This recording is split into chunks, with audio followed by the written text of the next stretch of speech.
నేతలు మరొక ముఖ్య అధికారుల ఫోన్ ట్యాపులు చేసి కూడా. ఓకే, రైట్ శ్రీనివాస్, మీరు అలాగే హోల్డ్లో ఉండండి. ఇప్పుడు ఏదైతే కేటీఆర్ లాయర్ సిట్ నోటీసులు అందుకున్న తర్వాత కేటీఆర్ లాయర్ మాట్లాడుతున్నారు, లైవ్లో చూద్దాం. మొన్ననే మా సీనియర్ నాయకులు, బీఆర్ఎస్ సీనియర్ నాయకులు, తర్వాత అసెంబ్లీలో BRS deputy leader Harish Rao గారి మీద కూడా, హరీష్ రావు గారికి కూడా ఇలాంటి నోటీసే ఇచ్చారు. అది కూడా 24 గంటల కన్నా తక్కువ సమయంతోనే వారిని కూడా పిలవడం జరిగింది. ఇవాళ కేటీఆర్ గారికి ఇచ్చారు. మా వర్కింగ్ ప్రెసిడెంట్, తర్వాత మాజీ మంత్రి వారికి ఈ నోటీస్ ఇవ్వడం జరిగింది. ప్రభుత్వం కాంగ్రెస్ పార్టీ చేస్తున్న అక్రమార్కమైన పద్ధతులు ఏవైతే జరుగుతున్నాయో వాటిని ఎదిరించి, వాటిని ప్రశ్నించినందుకు గాను ఇవాళ కాంగ్రెస్ ప్రభుత్వం ఈ నోటీసులు ఇచ్చి ఒకదాని తర్వాత ఒకటి ఇచ్చి హెరాస్ చేయాలనని ఉద్దేశంతో ఇస్తున్నారని మాకు అనిపిస్తూ ఉంది. అయినా కానీ ఈ నోటీస్కి స్పందించి రేపు 11 గంటలకి నోటీసులో తెలియజేసిన సమయం అది, సిట్ ముందు కేటీఆర్ గారు హాజరవుతారు. ఆ మేరకి వారు మీకు ఇన్ఫార్మ్ చేయమని చెప్పడం కూడా జరిగింది.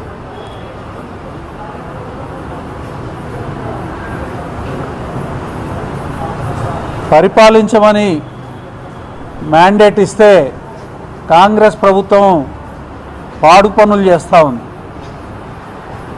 మోసం, ప్రజలకు ఇచ్చిన హామీలని అమలు చేయకుండా ఇవాళ ప్రజల దగ్గర నుంచి నిరసన వస్తున్న సందర్భంలో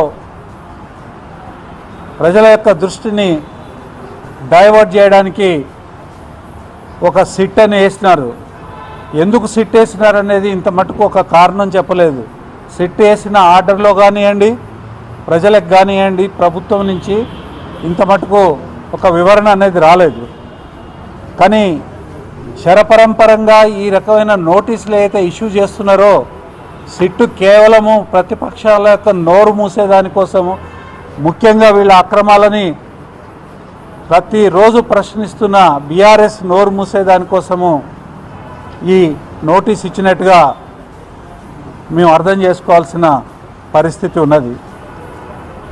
అయినా కానీ లా అబైడింగ్ సిటిజన్స్గా, తర్వాత లా అబైడింగ్ పార్టీగా, చట్టం మీద, కోర్టుల మీద నమ్మకం ఉన్నవాళ్ళుగా మేము ఖచ్చితంగా వీటన్నిటినీ చట్టబద్ధంగా ఎదుర్కొంటాము. ఇంకా ఇట్లాంటి ఎన్ని వచ్చినా కానీ ఖచ్చితంగా మేము న్యాయబద్ధంగా ఎదుర్కొని కోర్టులలో వీటి అన్యాయం ఏదైతే ఉందో కోర్టులలో ఖచ్చితంగా బహిర్గతం చేస్తామనేది నేను చెప్తా ఉన్నా.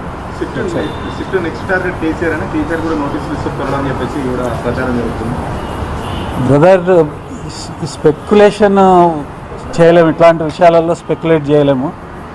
నెక్స్ట్ టార్గెటర్ బీఆర్ఎస్ పార్టీని టార్గెట్ చేస్తున్నారు. బీఆర్ఎస్ పార్టీ క్వశ్చన్ చేస్తుంది కాబట్టి బీఆర్ఎస్ పార్టీని టార్గెట్ చేస్తూ ఉన్నారు. ఎవరికైనా ఇస్తారు వాళ్ళ నోటీసులు. ఒక పద్ధతి ఉన్నదా వాళ్ళు నోటీసులు ఇచ్చేదానికి? మామూలుగా ఇంత పాత కేసు ఇది. 2 ఛార్జ్షీట్లు ఫైల్ అయినాయి. కొంతమందిని అరెస్ట్ చేస్తున్నారు. ఆల్రెడీ వాళ్ళని బెయిల్ మీద కోర్టులు రిలీజ్ చేసినాయి. తర్వాత ఆ ఛార్జ్షీట్లు కోర్టులో కూడా సుప్రీంకోర్టు దృష్టికి పోయినాయి. తర్వాత హైకోర్టు ముందు కూడా వాటిని చూశారు. ఇవాళ సడన్గా సిట్ ఎందుకు వేసినారండి? సడన్గా సిట్ ఎందుకు వేసినారో తెలియదు. ఆ తర్వాత సిట్ వేసేటప్పటి నుంచి ఈ నోటీసులు ఇష్యూ చేస్తూ ఉన్నారు. అంటే ఎప్పుడు వేశారు సిట్? ఒక పరంపరగా వాళ్ళు చేసే విషయాలని బీఆర్ఎస్ పార్టీ ఖండించడము, తర్వాత వాటిని బహిర్గతం చేయడము, వాటి ప్రూఫ్లు బయటపెట్టడం ఏదైతే జరిగిందో అప్పటి నుంచి ఈ నోటీసులు వస్తూ ఉన్నాయి. మరి కారణం ఏమి? ఇదే వాళ్ళ యొక్క అన్యాయాలను బయటపెడుతున్నారు కాబట్టికనే దురుద్దేశపూర్వకంగా ఇవాళ పోలీసులను ఉపయోగించి మా నోర్లు ముయించాలనే ప్రయత్నం చేస్తున్నారని మేము అనుకుంటున్నాము. ఆ క్రమంలో వాళ్ళు ఎవరెవరికి ఇస్తారో చూడాలి. ఇచ్చే అవకాశము ఇది చూస్తూ ఉంటే ఉన్నదేమో తెలియదు. మీరు కూడా వెళ్ళారు, దాదాపు 7 గంటల పాటు విచారణ చేశారు. సో మీరు ఆందోళన కూడా చేశారు, లోపలికి మమ్మల్ని కూడా అనుమతించండి అని చెప్పేసి. ఏంటి సార్ నోటీసులు ఏం పెట్టుకుంటున్నారు? ఎందుకు మరి మీ లాయర్లు కూడా లోపలికి అనుమతించడం లేదు?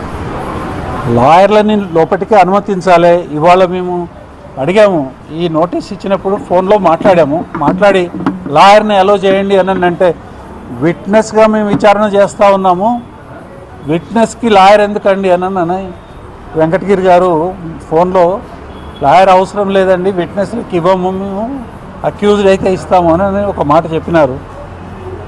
తర్వాత మేము ఇంకోటి కూడా చెప్పాము, మీరు ఎంత సమయం విచారణ చేస్తున్నారో చెప్పాలండి. కొంతమందికి ట్యాబ్లెట్స్ వేసుకునేది ఉంటుంది, లంచ్ ఆర్గనైజ్ చేసుకునేది ఉంటుంది, ఫుడ్ అవసరము అని అంటే, లేదు సార్ మేము ఫుడ్ పెడతాము, మేమే ఫుడ్ ఆర్గనైజ్ చేస్తాము, ట్యాబ్లెట్స్ ఏమైనా ఉంటే తెచ్చుకోండి, ఒక 2-3 గంటలు సమయం పడుతుండొచ్చు అని మాట్లాడారు. చూస్తాము, వాళ్ళు రేపు కూడా ఇదే పద్ధతిలో ఒక లిమిట్లెస్గా అక్కడ కూర్చోబెట్టి 4:30 కన్నా ఎక్కువసేపు విచారణ చేయకూడదండి. సాయంత్రం 4:30కి వదిలేసేలా ఏమైనా ఉంటే రేపటికి రమ్మని చెప్పాలి. అది వదిలేసేసేసి మేము ఎంత లెంత్ ఆఫ్ టైం అయినా చేస్తామనంటే కోర్టు పర్మిషన్ తీసుకోవాలి దానికి. ఇప్పుడు ఈవెన్ పోలీస్ కస్టడీలో చేసే వాటికే టైమింగ్స్ ఉంటాయి. ఒక పర్టికులర్ టైం తర్వాత సాయంత్రము విచారణ ఆపేయాల్సిన అవసరం ఉంటుంది. అదంతా లేకుండా ఇష్టానుసారంగా చేస్తూ ఉన్నారు. చట్టాన్ని చేతిలోకి కాంగ్రెస్ పార్టీ తీసుకున్నది. వాళ్ళ స్వప్రయోజనాల కోసం, వాళ్ళ అక్రమాలని ప్రశ్నించకుండా ఉండేదానికోసము పోలీసు వ్యవస్థని వెపన్ లాగా ప్రతిపక్షాల మీద ఉపయోగిస్తున్నది. దాన్ని మేము ఖండిస్తున్నాం. Thank you. చాలా లోతైన విచారణ జరుగుతుంది అని చెప్పేసి, సో ఇప్పుడు దాంట్లో భాగంగా ఇవన్నీ నోటీసులు అనుకోవచ్చా? హరీష్ రావు కానీ, కేటీఆర్ కానీ లోతైన విచారణ చేసుకోవాలండి. 2 సంవత్సరాల నుంచి జరుగుతూనే ఉంది. అప్పుడంతా చేయని లోతైన విచారణ ఇప్పుడు జరుగుతుందంటే అప్పుడు ఎందుకు జరగలేదు కారణాలు చెప్పాలి. తర్వాత మీరు అట్లా జరగకుండా ఉండేదానికి కారకులు ఎవరో వాళ్ళ మీద మీరు యాక్షన్ ఏం తీసుకున్నారో చెప్పాలి. దేనికోసము సిట్ వేసినారో చెప్పాలి. ప్రభుత్వం చెప్పాలి. అది ఏది లేకుంటే ఇష్టానుసారంగా చేయడం ఏంటిది? విచారణ అనేది హింసకి అంటే హింసాయుతకంగా ఉండదు. ఎదుటి వాళ్ళని హింసించే దానికోసమో లేకపోతే ఎదుటి వాళ్ళని ఇబ్బంది పెట్టేదానికోసమో హరాస్ చేసేదానికోసం ఉండకూడదు. విచారణ అనేది నిజాన్ని నిగ్గుదేల్చేదానికి ఉండాలి. 2 సంవత్సరాలలో ఏం చేసినారు? ఇవాళ ఇంత తొందరగా ఎందుకు చేయాలి? కాబట్టి ఏదైనా పారదర్శకంగా ఉండాలి, సహేతుకంగా ఉండాలి, రీజనబుల్గా ఉండాలి, రేషనల్గా ఉండాలి. మరి ఈ రెండింటిని ఉంచమని అడిగితే కూడా చాలా సెన్సిటివ్గా మాట్లాడితే కష్టమవుతుంది. Thank you.